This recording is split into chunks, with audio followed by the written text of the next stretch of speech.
Good evening, ladies and gentlemen. My name is Reed Option, welcoming you to the final broadcast of Week 3 of the North American Gridiron Association. We have the Vancouver Mountaineers heading into California to the US of A, facing the Sacramento Capitals, who have a very favorable chance of winning this game, according to the analysts and to our next-gen analytics.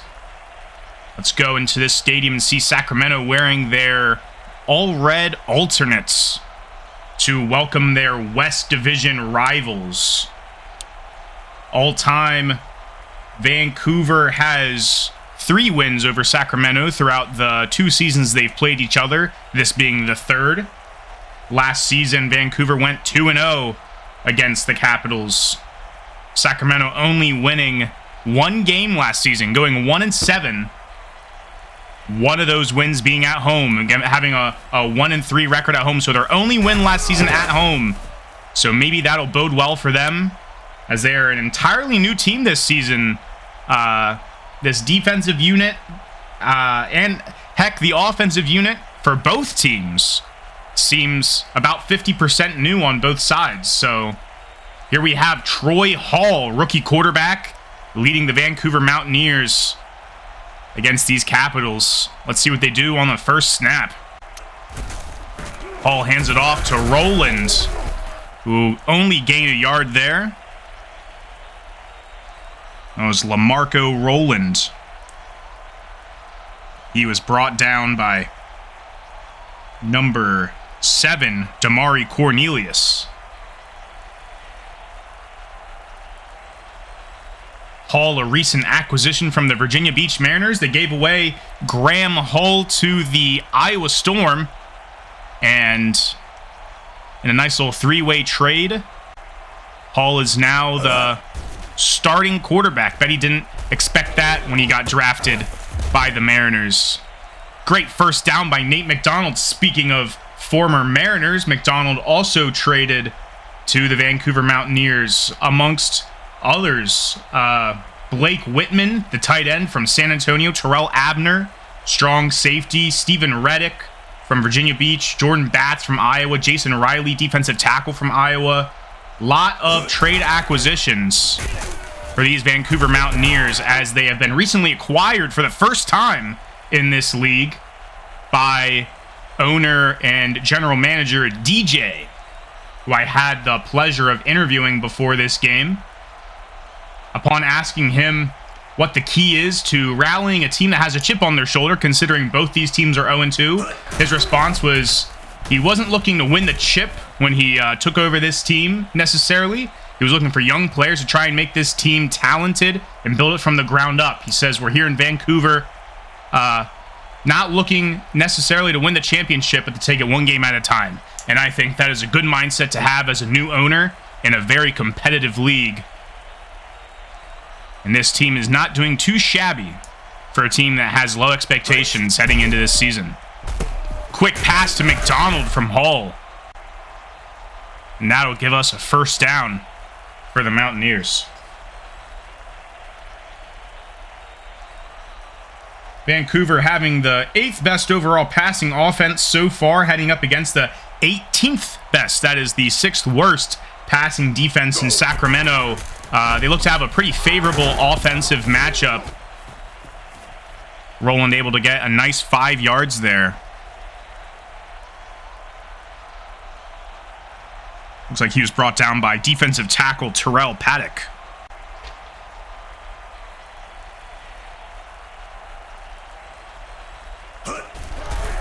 The pitch to Boyd to the outside. Boyd finding some freedom, gaining 10 yards and subsequently a first down.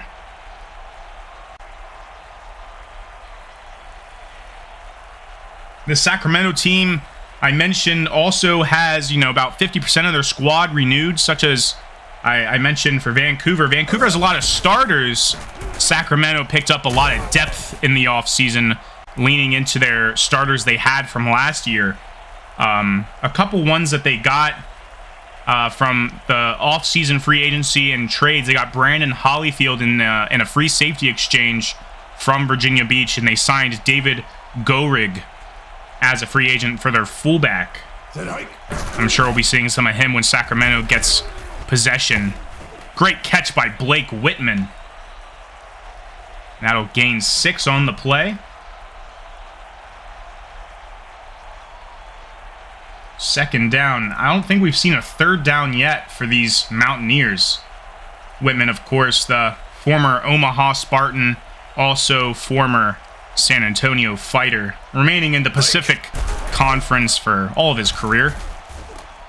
Hall hauls it to Medlin. First down once again. Great catch by wide receiver 1, Ricky Medlin.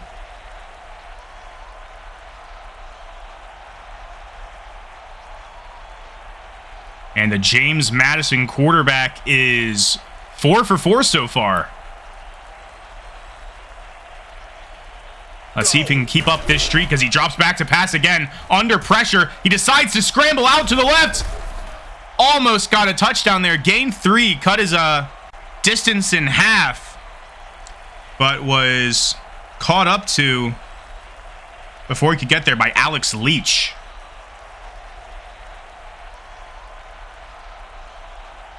Second and goal. Still not having a third down, I believe, yet this drive. There's Jaden Powell. Powell, a rookie draft pick by San Antonio in the draft. Round 2, pick 30. So pretty high up. He is about 5th in talent-wise, but the general manager of the Mountaineers decided to elevate him up to wide receiver 2 before this week started. And Roland will extend for the touchdown. And he will have it.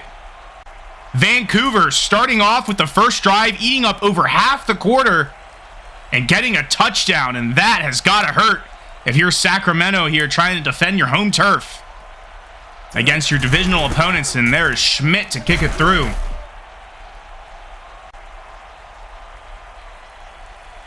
And Sacramento will already be facing a deficit before they even get the ball.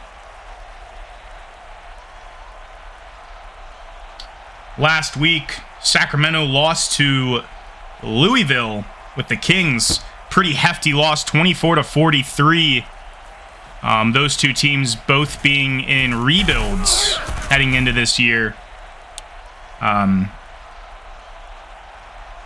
Sacramento utilizing every draft pick they had, getting Logan Dunbar, outside linebacker, with pick 1.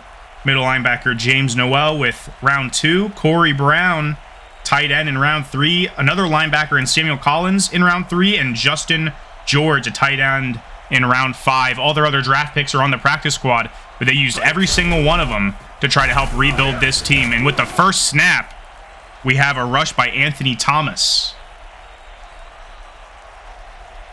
Nice chunk of yards there.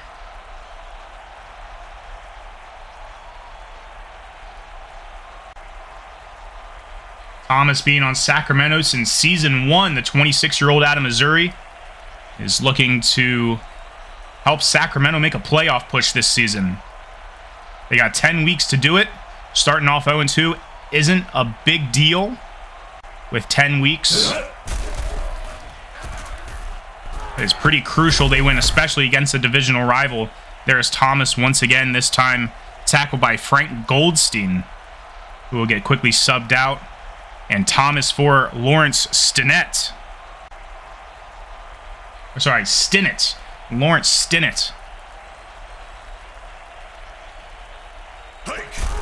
Stokes dropping back, handing it off to Stinnett.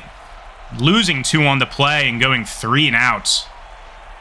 Unfortunate.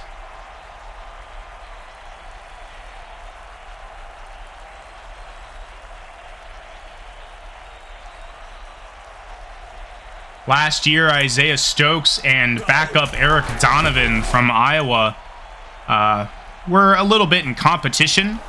This year, it's kind of understood that Donovan is to serve a mentor role to Stokes, as Stokes will, with his mobility and his rocket for an arm, try to lead this team to the promised land.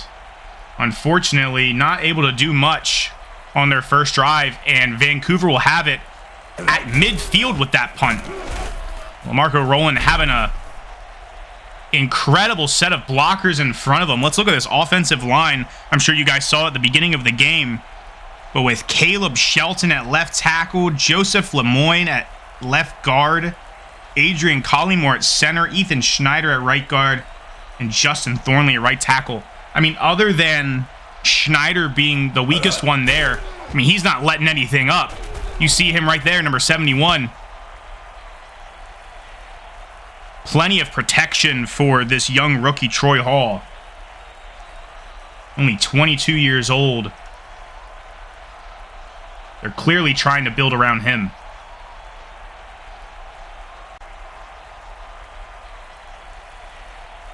My interview with DJ about Troy Hall, he said that he believes he's the quarterback of the future for Vancouver and the Mountaineers.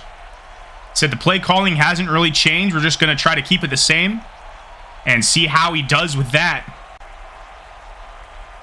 He believes in the talent that Hall brings regardless of play calling, but they will make adjustments as needed. And 4th and inches. This shows how much they believe in him. Let's see if they can do it and convert. And the handoff to Rowland gets just past it and then some. First down on that risky 4th down conversion.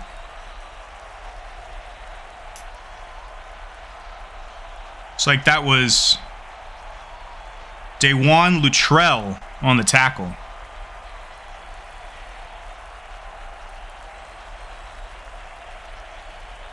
Hike.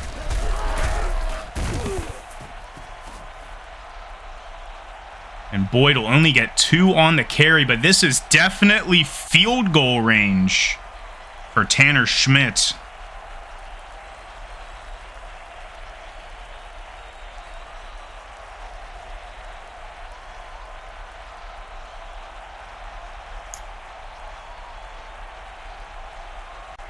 Go. Another handoff to Rowland.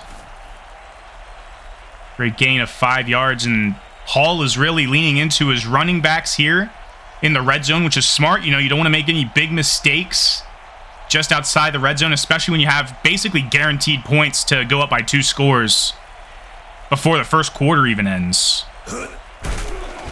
Hall dropping back. Wide open man! Straight through his hands. Might have overthrown him. Intended for Ricky Medlin. And that'll stop the clock with 30 seconds left. And they will likely bring out Tanner Schmidt. Still not a bad stat line for the rookie. And Schmidt will get the field goal. 43-yarder is good. Vancouver up 10-0.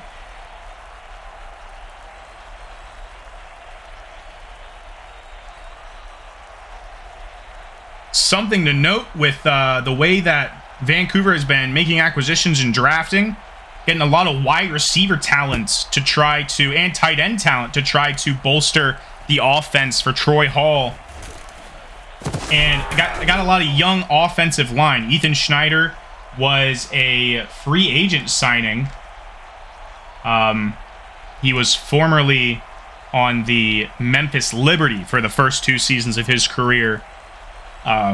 They drafted Shane Beckett, left guard, at round 2, and they acquired left guard backup Braylon Granderson from Virginia Beach. He was a drafts pick this season. So they're acquiring a bunch of rookies from other teams, essentially. Granderson actually was a round 1 pick 11 from Iowa. My mistake. So a lot of young talent on this offense to build for the future, and of course their defensive acquisitions are nothing to, you know, turn your nose up at either. With 2 defensive ends in the draft, a few defensive ends and tackles, as well as 1 or 2 defensive backs in the offseason. Stokes play action. Looks like he threw behind his man. Anthony Thomas was running just a little too fast for that. 3rd and 7, and you don't want it to be another, you know, situation where you essentially go 3 and out. Let's see what Stokes can pull together. The handoff, and it was easily read. Tackled in the backfield. That is Jason Riley.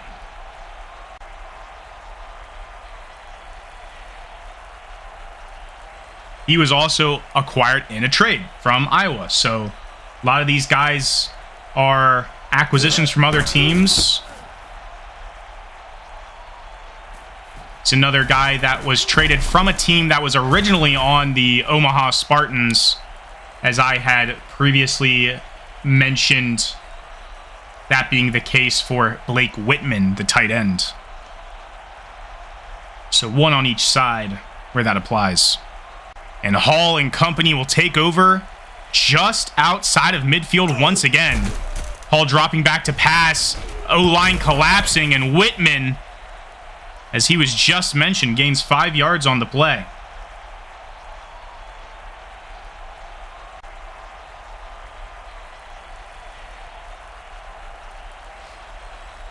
Second and 5 for the Mountaineers.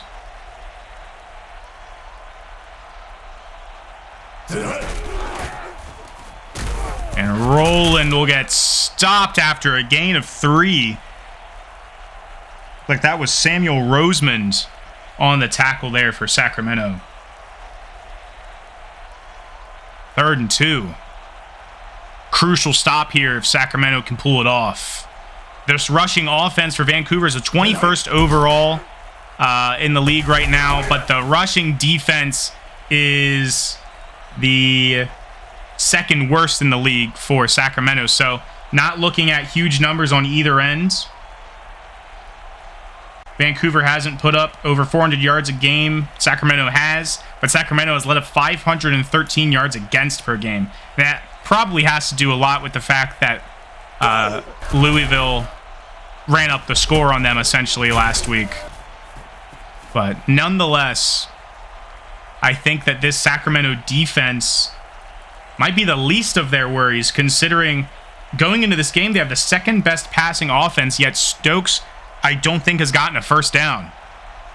So this Vancouver passing defense, which is only ranked middle of the pack, 14th overall, is doing a great job stopping him.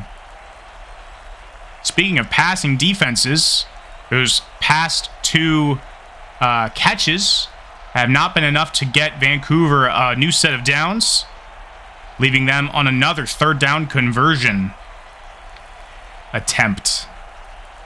And here we are, Hall dropping back quickly to his left. Whitman catches it at his knees. And that is a first down. Whitman being a very reliable tight end so far today.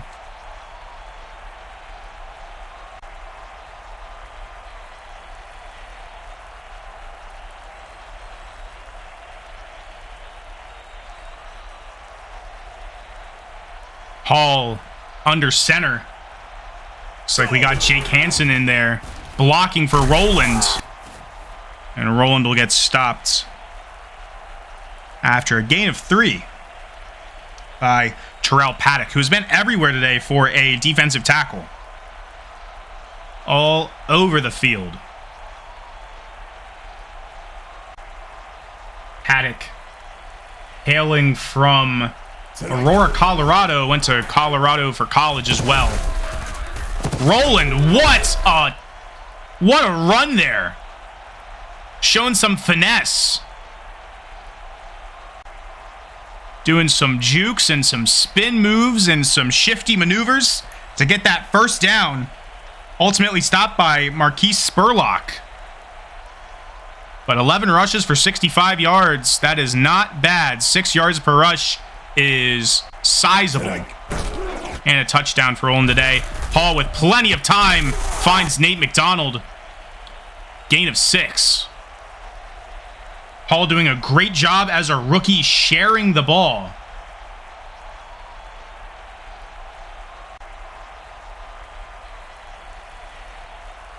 Only 3 incompletions for Hall today. Also 6 yards per completion. Boyd with the handoff to the outside, muscling his way for a first down. And he will be brought out promptly for LaMarco Roland. That was Luttrell that he bulldozed over. Great set of running backs, it seems. Doing a good job splitting the ball pretty equally between them. Roland getting a lot more yards per carry.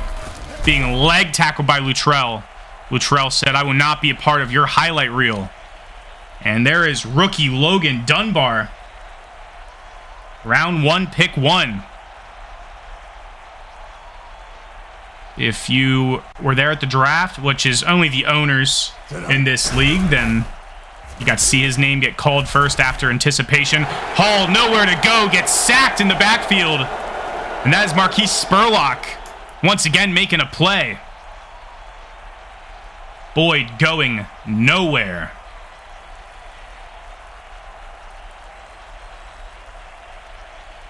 Not Boyd, sorry. Hall going nowhere. My bad. I saw Boyd getting subbed out. And his name was in my head. Hall looking towards the end zone. Not quite. Powell with the little toe tapper. Stopped at the 3-yard line. Will they go for a touchdown or will they settle for points? Still a 2-score lead if they go for a field goal. They can make it a 3-score if they go for the touchdown. And a field goal it is. And Schmidt, little chip shot, 20-yard field goal straight through. Second field goal for him today, both inside the 35. No penalties today from either side of the ball. Very clean game of football we got going. Just, 3.5 minutes before halftime. No injuries, no penalties. For such an intense rivalry between these two.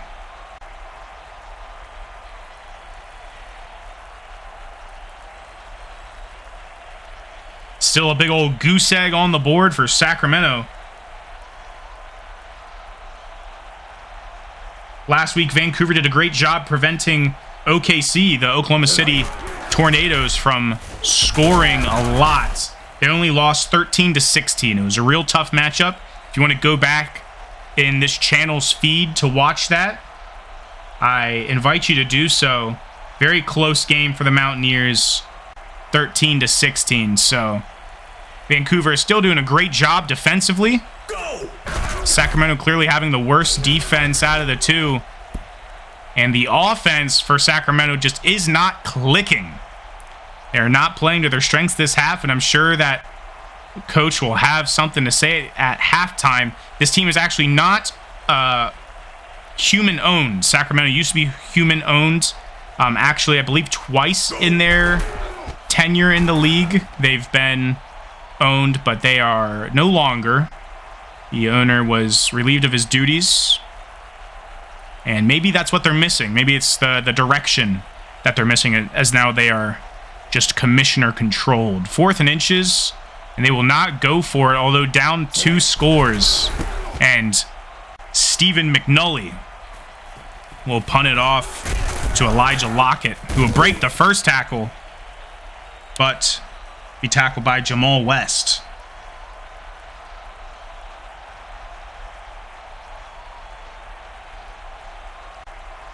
Speaking of offensive lines, I mean, Sacramento's offensive line is pretty elite as well. Michael Kirkland at left tackle, Robert Gilmore left guard, Luke Giles center, Andre Baptiste at right guard, and Robert Bickerstaff at right tackle. I mean, these guys have the makings for some great protection for Stokes, but maybe Stokes just isn't the guy. He's got a lot of arm, maybe not a lot of accuracy.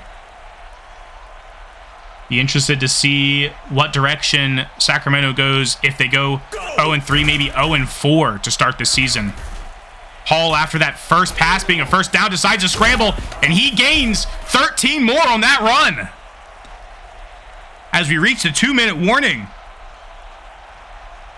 Had a nice set of blockers in front of him. It's like he was tackled by strong safety Terrell Stanton. What a run by the rookie. Troy Hall showing out today. Oh, another pass down the middle. Looks like that was a one-on-one. LaMarco Rowland on what looked to be Alex Leach. couldn't bring it in. 2nd and 10. Clock is stagnant. And this pistol formation, to me, looks like a... Oh, I thought it was going to be a run play. Quick pass to the left. Ricky Medlin. Wide receiver 1 going up against Jordan Batts.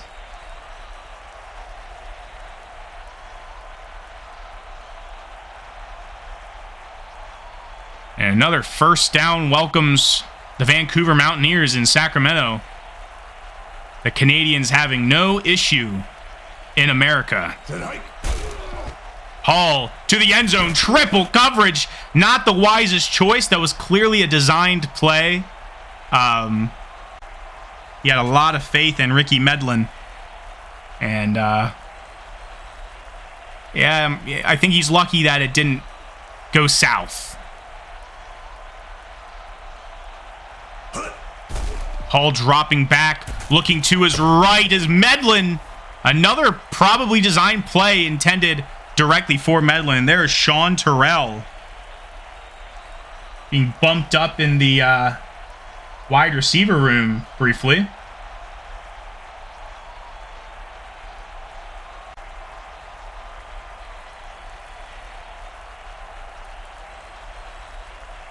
Hall with the motion.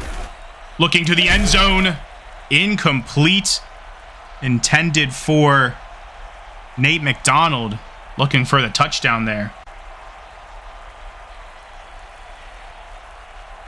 And the Ohio State Buckeye, Sean Terrell, will be subbed back out. Pushed back down to the wide receiver 4 spot.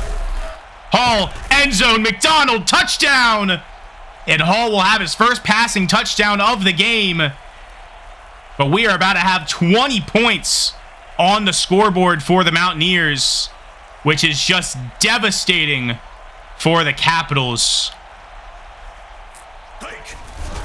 And Schmidt will send it through, and the Capitals will have 50 seconds to do something before halftime, both teams having all 3 timeouts.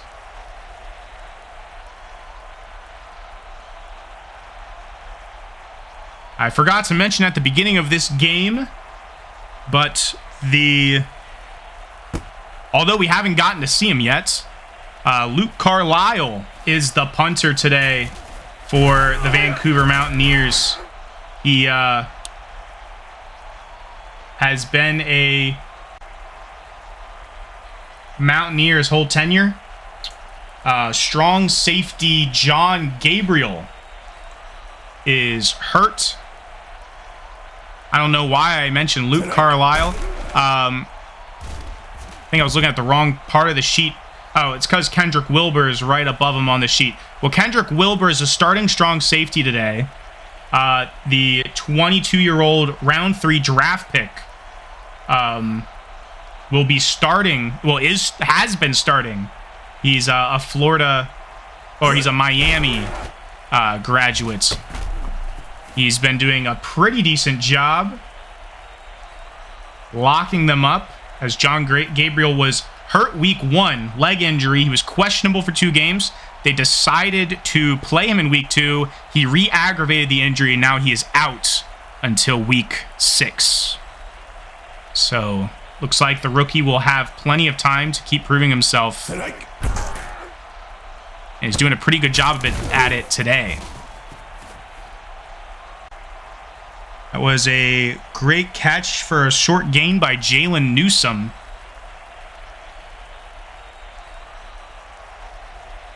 And Sacramento will burn a timeout there. 6 seconds on the clock. 5 wide receiver sets. And they'll elect to get just a few more yards there, as Titus Posey gets them a first down with a little bit better position. They're on the opponent's side of the field now, but it's looking like a touchdown or nothing scenario.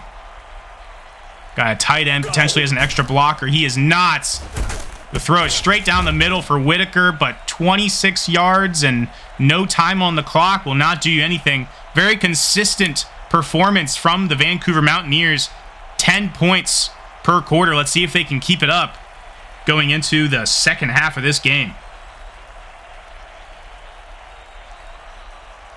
When I interviewed DJ, the owner of the Mountaineers, about the rivalry against the Capitals, I asked if there was any ways that he was able to utilize the history and tradition of their division rivalry to motivate his team and staff as opposed to when they play other teams. And all he had to say on the matter was that we will do our best to motivate our players for the win versus the Capitals. He says that he doesn't believe that the Capitals are a huge threat. He says they are an okay team. So, a lot of confidence being exuded from the new owner, and so far it has been rightfully placed. Vancouver still up 20-0 over the Sacramento Capitals. And that gain of 6 will give a second down. Start off the drive for Sacramento. Anthony Thomas not doing too hot today. Not a lot of yards. Another handoff for him. And that will get them a first down. Tackled by Carlos Williams.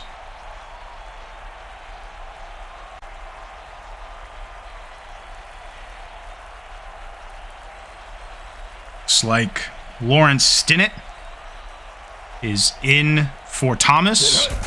He will get a handoff. Spin move out of that tackle. He will gain 8 on the play. Tackled by Marcus Hibbard. It's like James Quinn may see his way into the lineup.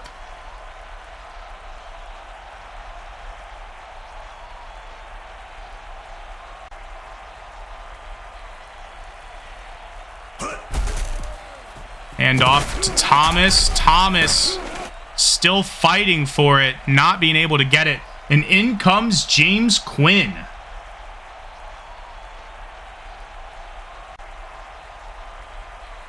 James Quinn been on Sacramento his entire tenure. He is reunited with his Mississippi State teammates, Armani Wilbanks. Wilbanks was signed in the offseason. He was initially on the Columbus Senators roster for his first 2 seasons. He was on the Austin Stars team last season. Now rejoining his teammate from Mississippi State, James Quinn, in the backfield of the Sacramento Capitals. So, fun little fact there for those of you who keep up with your college favorites whenever they enter professional leagues. And that was a fantastic punt and down situation by Stephen McNulty. And the Mountaineers are in jeopardy at letting up a safety here. Roland gets him a little bit more breathing space. 2nd and 7. Still a scary situation from your own 4-yard line.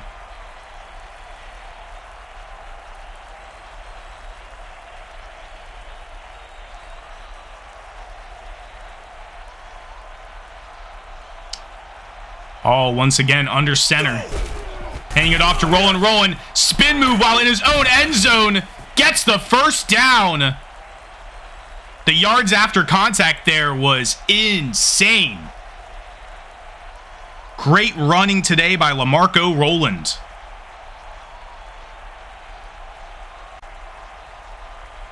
"14 rushes for 78 yards and a touchdown." In comes Adrian Boyd. And Boyd gets about 8 yards there. This running back duo is doing a number on this Sacramento defensive line. Not the most talented defensive line for Sacramento. They mainly bolster a talented backfield as far as like their defensive backs and their linebackers. Although there is Jordan Staggs from the defensive line on that tackle. Trying to make me eat my words.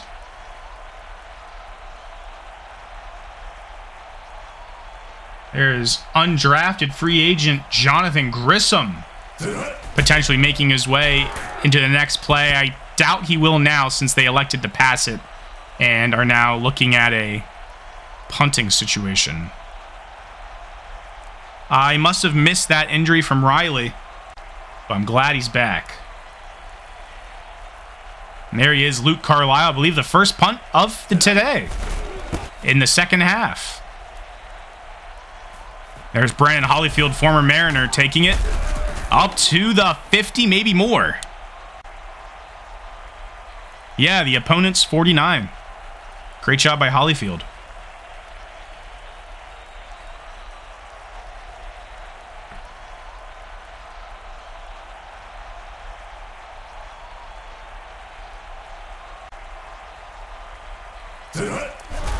Stokes dropping back.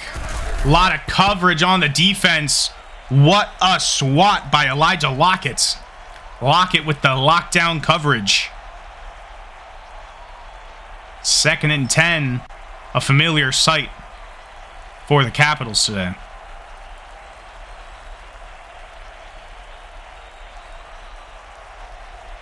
Motioning Whitaker out to the far right. Handing it off to Thomas, who will ultimately get tackled in the backfield by Pollard. I believe that's his first major tackle of the day. That is Isaac Pollard on the defensive line for the Mountaineers. 3rd and long.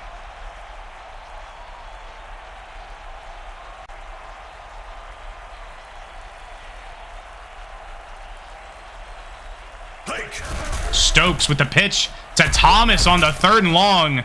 Questionable decision, and Carlos Williams will tackle him before he can even get close to the first down marker. And this is not field goal territory, so maybe they're hoping to get another situation where Hall almost gets tackled in the end zone, or Roland almost gets tackled in the end zone. We'll see what the punter does here. McNulty, Will Kaufman corner that thing inside the 5. Nope, inside the 10. It's at the 8-yard line. Nevertheless, still pretty scary. So here we have Vancouver with their backs against the wall, this time in shotgun formation. Hall dropping back in the end zone, throwing it before the pressure reaches him. Gaining 6 on the play. And Vancouver will not have to break a sweat.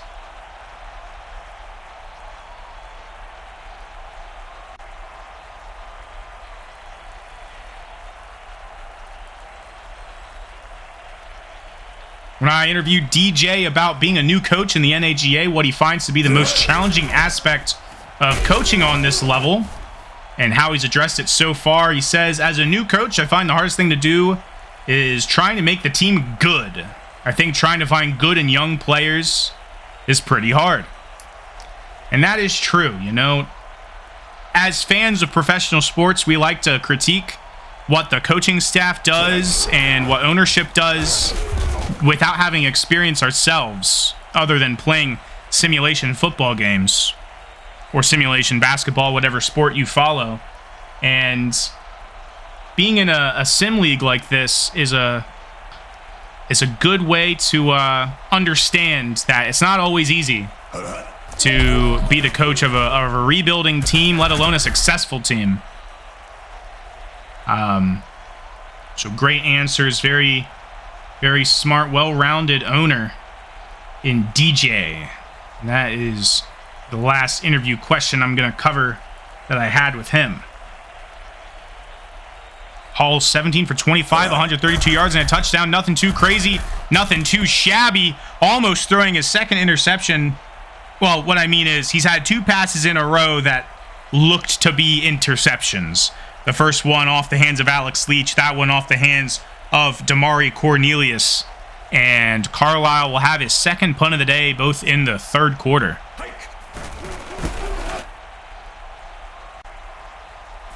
Holyfield getting it around the 30, bringing it up to the 41. And we'll see if maybe a fire can be lit underneath of these Capitals, as I think the stands are starting to get a little emptier.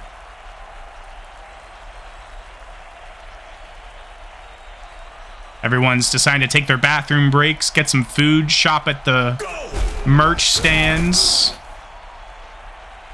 And it's plays like that. Riley shaking off that injury. Jason Riley with the tackle for loss there. 2nd and long now for the Capitals.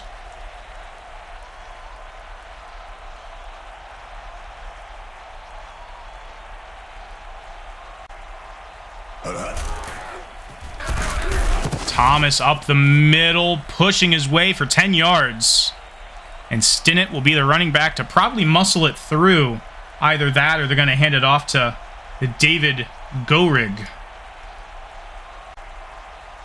As I had previously mentioned, him joining the team after serving time on the Baton Rouge Redbirds for the past 2 seasons. Well, I think they were an expansion team last season, so since last season.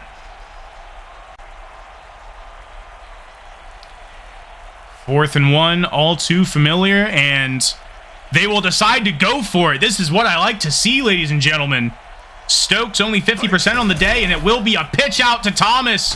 The defense was expecting a run up the middle, and they surprised them. Hibbert on the tackle, but not before it was too late. 1st and 10. Great job, Sacramento. This is exactly the kind of play that needed to be called.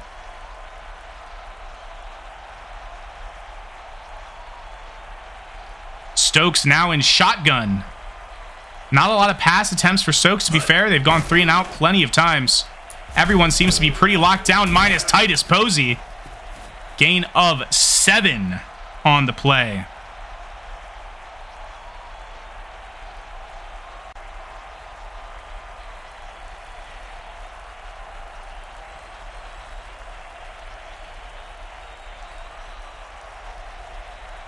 Stokes under center, single back formation, motioning Banks. Toss to Stinnett, a lot of blockers in front of him. He stiff arms. Who was that he just stiff armed into oblivion? Carlos Williams into oblivion. Great job. He gets to get back up after that. Reminds me of the Josh Norman stiff arm against him when he went up to try to tackle Derrick Henry. Stokes hand off to the right to Thomas, and he'll be flattened in the backfield. First major play by defensive end Michael Varnado.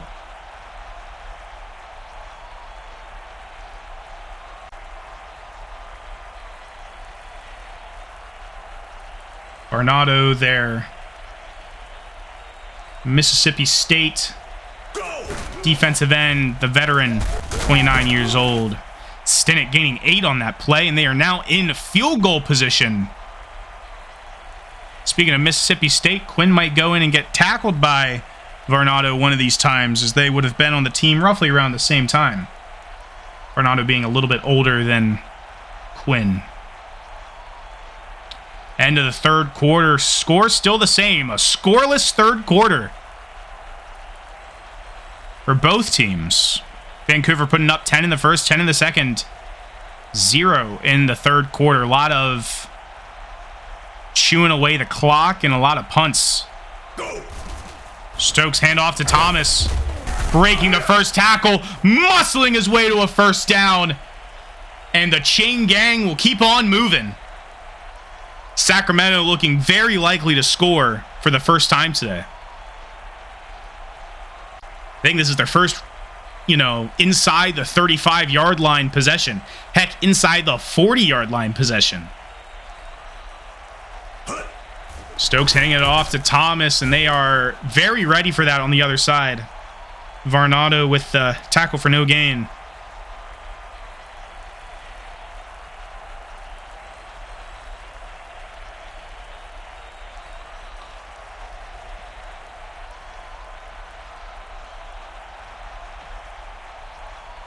Oh, our first penalty of today. And that is Varnado committing an encroachment penalty. A little costly there, since now the Capitals have the ball inside the red zone for the first time. Handoff once again to Thomas. No gain. Tackled by number 8. And that is Braylon Myers, linebacker.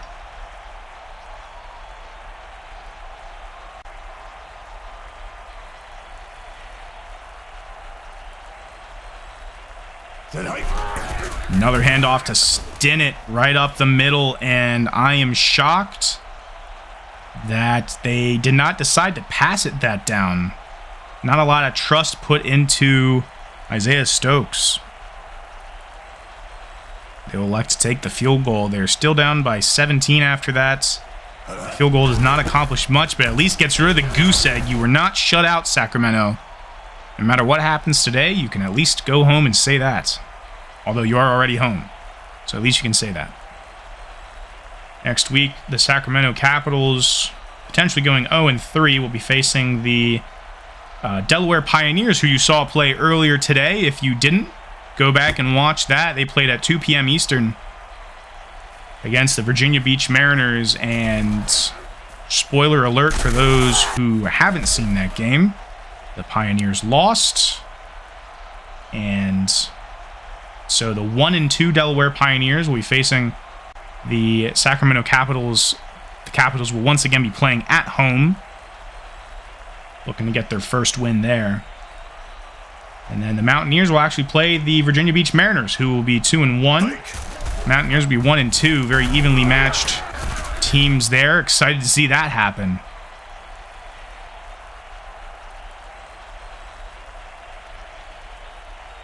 Hope you guys enjoyed all the games today. Of course, after the Virginia Beach-Delaware game, there was a Wichita-St. Louis game. Fantastic divisional rivalry there. Love seeing those two teams play each other. And then just before I started commentating this game, the San Antonio Fighters took on the Tucson Vipers in Arizona. I did not get to see that game. I typically don't get to see the games before I start broadcasting, as I'm preparing my notes and I'm here, you know. Hard to see a game that is happening as I'm about to commentate, so I'll definitely check that out after I'm done here, as I'm sure you all will too, if you haven't already been there. I'm sure you guys came here from the San Antonio-Tucson game.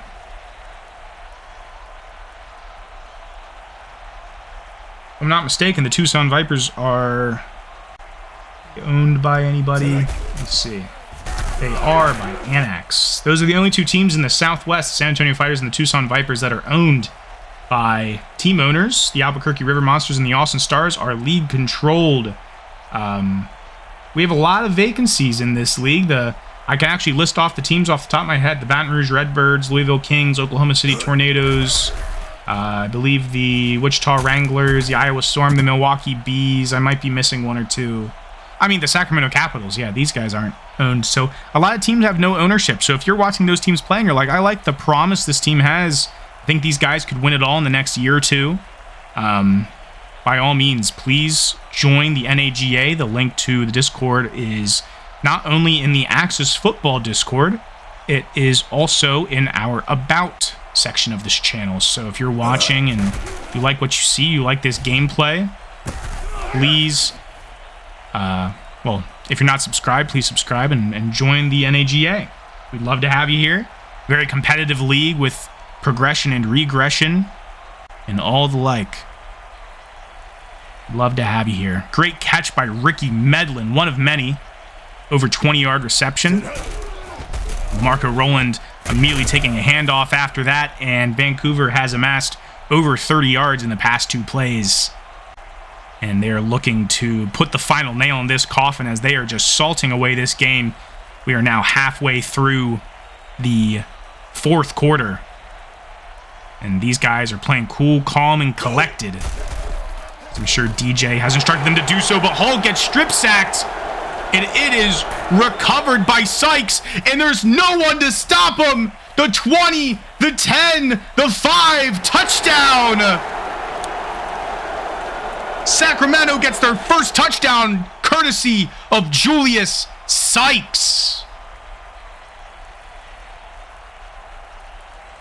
Wow, just as I was saying Vancouver was cool, calm, and collected, they let their guards down for a little. I think that was Ethan Schneider who led up the sack, the strip sack. Either that or it was Adrian Collymore, the center. Just let up their guards for just a little bit. And either DeMarcus Culver or Jordan Staggs or Marquise Spurlock got that strip sack. And unfortunately, the rookie quarterback was powerless to stop it. And the crowd's getting a little wilder now, although I'm sure most of the Sacramento fans have already given up hope. But if you're a loyal Sacramento fan and you're watching right now, I'm sure that put a little bit of wind in your wings. This is a close game. I mean, this is a 2-score game with half of the fourth quarter left, and we've seen crazier situations happen. Hall once again sacked. Lost 4 yards, Marquise Spurlock. Clock ticking, though. Got to make sure that if you're Vancouver, you're utilizing the control you have. Just slow it down. Roland gaining 8 yards there. Still 3rd and 6. Crucial 3rd down.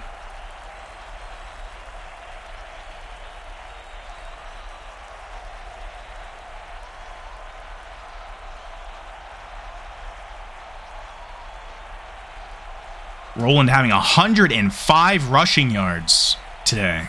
5 yards per rush. Hall looking deep. Caught. Medlin. Double coverage.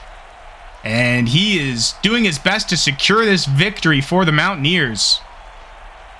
As other than that one mistake and the one penalty they've had called on them, they have been a decently mistakeless team. Speaking of a guy that has over 100 yards, Ricky Medlin, 7 catches for 116 yards. What a stat line. Roland. Looks like he mossed the defender in Daiwan Luttrell. First down. 20 for 30, 195 yards and a touchdown. Great stat line for Hall. Of course, that fumble 6 occurred to him last drive. Boyd, 1 run, 1 first down. He just goes back to the sideline. What a statement there from Adrian Boyd. Clock keeps ticking down. Under 3 minutes now. Vancouver had to worry a little bit there as they were in a 3-and-out situation earlier this drive, but as long as they don't make any mistakes. Close one. Brandon Hollyfield almost on that interception.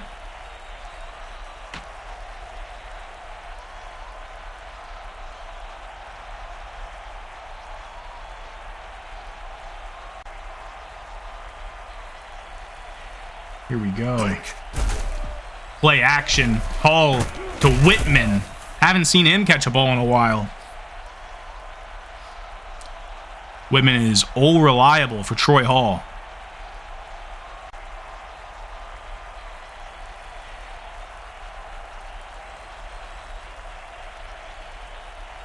What once was an offense that had a bunch of old people on it, to be, speaking bluntly, they are now such a youth-filled team.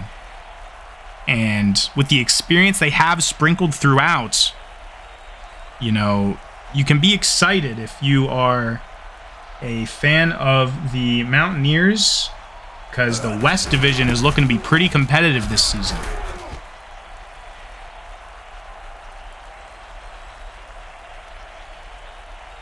Portland Grizzlies, of course, sitting atop that division. You have the Salt Lake City Cougars as well. Those two played each other this week. I won't spoil anything for you. But still plenty of time in this season to make things interesting. I believe in week 5, Vancouver will play Portland Grizzlies. So that is a game to look forward to. That might be the fight for the West.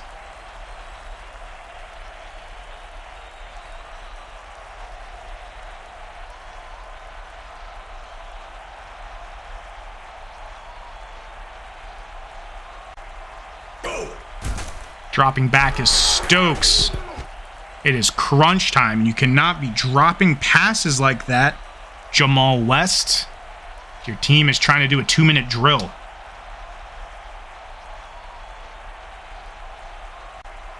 Second down. Stokes not giving the time of day, really. 6 for 12. 11 yards per catch. But great coverage through the hands once again of Jamal West. Can't tell if it is a bad throw, a little too far over his head. You know, I feel like I'm watching Baker Mayfield. You know, he has such a rocket for an arm, but you can't tell if it's sometimes his receiver's fault for not catching the balls or if it's his fault for just throwing it a little too hard. There's Gorig in the game. Deep pass. Flag on Vancouver. Once again, defensive pass interference. Spotted the ball, I believe. Only 2 flags today called on Vancouver. I'm not going to call Homer refs because they could have been doing a lot more intervention this whole game. But with only 2 timeouts, Sacramento needs to get a touchdown. Onside kick, touchdown. Another flag on the play. Jamal West this time catching it for 21 yards. And it is another flag on Vancouver. Flag will be declined. But if that was a drop pass from West, then, you know, you take those 5 yards in the automatic first down. Refs starting to intervene a little bit too much in this game. If Sacramento wins this, you know, I'd say put a little asterisk next to it. There's a lot of ref intervention here on these game-winning drives. Another deep pass. This time West catches it again. 24 yards. His past 2 catches being over 20 yards each. Sacramento calling a timeout here. Not a lot of choice. But they cannot burn that last timeout until next drive, honestly. I still don't think it'll be enough. They need to get that onside kick. What an attempt, though. Almost picked off. What a jump in front of the ball by Marcus Hibbard.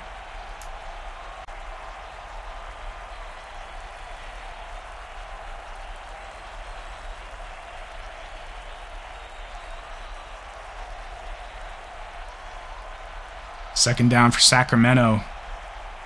Thomas motioned out to the left. 1.5 minutes to go. Stokes dropping back, looking to the end zone. Double coverage. Off the hands or off the defender's hands, intended for Jack Whitaker.